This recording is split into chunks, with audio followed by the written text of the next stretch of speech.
I wanted to remind us of a very beautiful imagery that our Prophet ﷺ gave to warn us about two things that destroy our faith and our religion. In a hadith narrated in the Sunan of At-Tirmidhi and the Musnad of Imam Ahmad, our Prophet ﷺ said, مَا ذِئْبَانِ جَائِعَانِ أُرْسِلَا فِي غَنَمٍ. Imagine if two hungry wolves were to be let loose in a flock of sheep or a flock of goats. A wolf, by the way, is an animal that destroys more than it can eat, unlike the lion.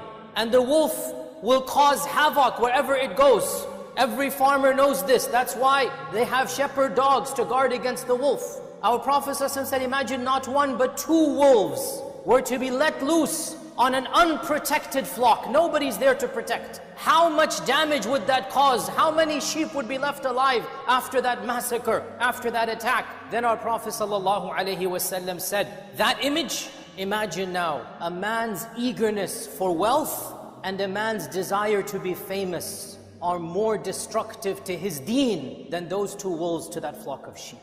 Just like those two wolves will wreak havoc in a flock, the Prophet ﷺ said, we all have two wolves inside of us. We all have two animals that if we let them go unchecked, they will destroy our deen. Not a flock of sheep, not our wealth, our deen. What are those two animalistic desires? Number one, hirs ala al-mal, an eagerness to have more and more wealth. And number two, hirs ala al-jah, to be famous or to be in power or to be in the limelight. Fame and power and money, these are the two things, the desires. If we don't keep them in check, they shall destroy us worse than a flock of sheep is destroyed when they are defenseless against a pack of wolves. In this hadith, our Prophet ﷺ paints an imagery that is very vivid. And he asks us to be conscious of these two animalistic tendencies. Now these tendencies in and of themselves, they are in all of us. The first one, the love of money. Allah says in the Quran, He's describing all of mankind. وَتُحِبُّونَ الْمَالَ حُبًّا جَمًّا. O mankind, you love money with a burning desire, with an immense desire.